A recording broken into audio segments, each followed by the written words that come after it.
Assalamualaikum warahmatullahi wabarakatuh.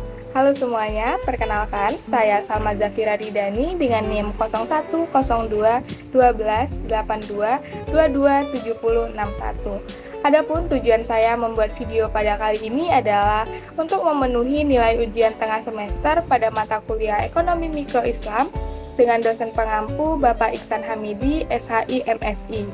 Pada video kali ini, saya akan membahas mengenai distorsi pasar, yang mana dalam distorsi pasar ini terdapat 3 bentuk, yaitu ada rekayasa penawaran dan permintaan, tadlis ataupun penipuan, takrir atau ketidakpastian.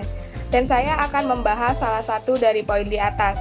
Namun, sebelum masuk ke poinnya, pasti kalian udah tahu kan apa itu pasar? Mungkin aku bakal review sedikit mengenai apa itu pasar. Jadi, pasar itu merupakan tempat di mana terjadinya interaksi antara pembeli dan penjual untuk melakukan transaksi jual beli barang ataupun jasa. Dan pasar itu juga merupakan tempat untuk menampung hasil produksi. Nah, setelah mengetahui apa itu pasar, sekarang kita bahas mengenai apa itu distorsi pasar. Jadi, distorsi pasar itu adalah bentuk penyimpangan yang menyebabkan ketidakseimbangan ataupun ketidakadilan yang mengganggunya mekanisme pasar.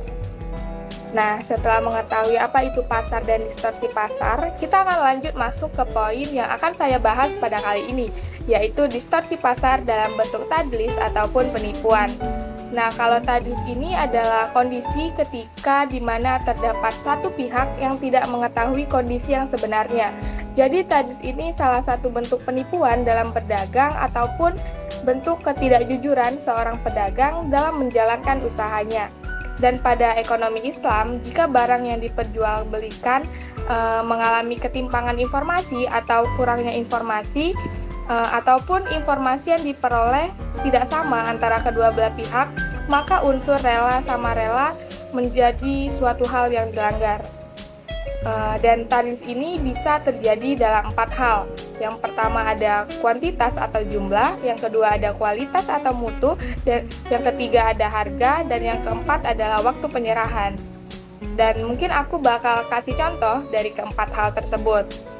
Yang pertama tadi ada tadlis dalam kualitas. Nah, tadlis dalam kualitas ini terjadi ketika hanya ada satu pihak saja yang mengetahui adanya penipuan. Seperti contohnya itu ketika seorang penjual mengurangi takaran pada barang yang dijualnya. Sedangkan pembeli itu tidak mengetahui. Contohnya nih, misalnya aku membeli beras yang ditimbang itu seharusnya 1 kilo. Ternyata saat ditimbang itu tidak sampai 1 kilo. Dan aku kan nggak mengetahui adanya penipuan dalam takaran tersebut. Dan pasti kalau aku tahu, maka si pembeli itu merasa tidak rela. Dan yang kedua itu ada tadlis dalam kualitas. Maksud dari tadlis ini itu adalah menyembunyikan kualitas barang yang buruk ataupun yang cacat pada suatu barang yang tidak disepakati oleh kedua pihak. Misalnya, contohnya itu dalam penjualan motor bekas. Nah, pedagang yang menjual motor bekas dengan kualitas, anggaplah kualitasnya itu masih 85%, maka kan masih terbilang kondisinya itu masih cukup baik. Nah, si penjual ini menjual dengan harga 10 juta. Padahal kondisi sebenarnya motor tersebut tuh dengan kualifikasi yang dibilang rendah atau bisa dibilang itu di bawah dari 85%. Nah, tetapi penjualnya ini menjual dengan harga yang cukup tinggi. Kan biasanya kalau kita membeli motor itu nggak terlalu mengetahui kan mana motor yang kualitas rendah atau kualitas yang tinggi. Dan ya hanya penjual yang tahu dan mengerti secara pasti tentang kualitas motor yang dijualnya. Sehingga dalam kasus ini terjadinya tadlis dalam kualitas. Adapun tadlis yang ketiga yaitu tadlis dalam harga. Tadlis yang seperti ini adalah kegiatan ketika menjual barang yang harganya itu lebih rendah ataupun lebih tinggi dari harga normal ataupun harga pasarannya, dikarenakan pembeli ataupun penjual tidak mengetahui harga yang sebenarnya. Mungkin kita ambil contoh nih, aku lagi pergi atau lagi berwisata ke Borobudur, yang mana notabene itu aku baru pertama kali ke sana, dan saat itu aku mau naik delman. Tapi pasti aku nggak tahu kan harga pasaran atau harga ongkos delman di sana itu berapa. dan kita katakanlah ongkos naik delman itu 10.000.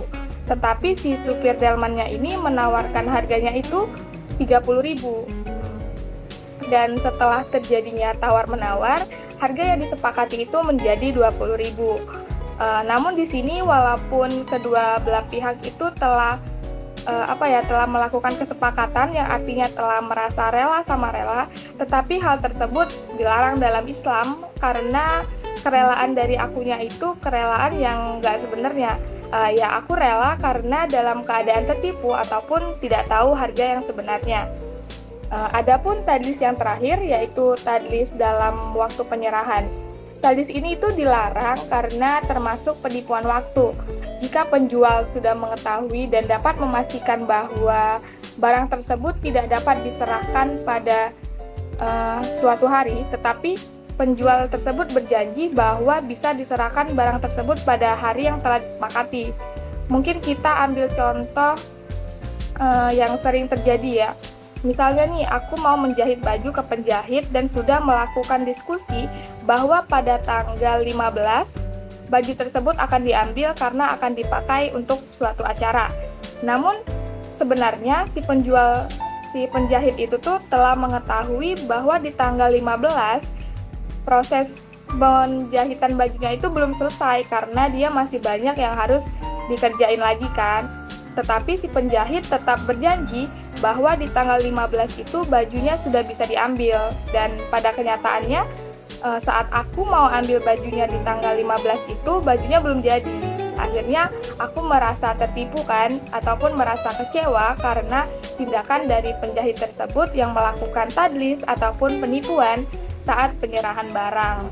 Nah, dalam sistem ekonomi Islam tentunya sangat melarang hal ini karena hal ini itu adanya ketimpangan informasi tentang barang yang akan diperjualbelikan. Karena dengan adanya informasi yang tidak sama antara kedua belah pihak, maka unsur antarot minkum ataupun kerelaan bersama itu dilanggar. Dan untuk menghindari penipuan, masing-masing dari pihak itu harus mempelajari strategi dari pihak lain. Dan dalam Al-Quran dengan tegas juga melarang semua transaksi bisnis yang mengandung unsur penipuan dalam segala bentuk apapun dan kepada pihak manapun. Seperti dalam surat Al-An'am, surat ke-6 ayat 152 yang artinya itu, dan sempurnakanlah takaran dan timbangan dengan adil, kami tidak memikul beban kepada seseorang melainkan sekedar kesanggupannya. Mungkin sekian yang dapat saya sampaikan pada video kali ini. Lebih dan kurang saya mohon maaf. Saya akhiri. Wassalamualaikum warahmatullahi wabarakatuh.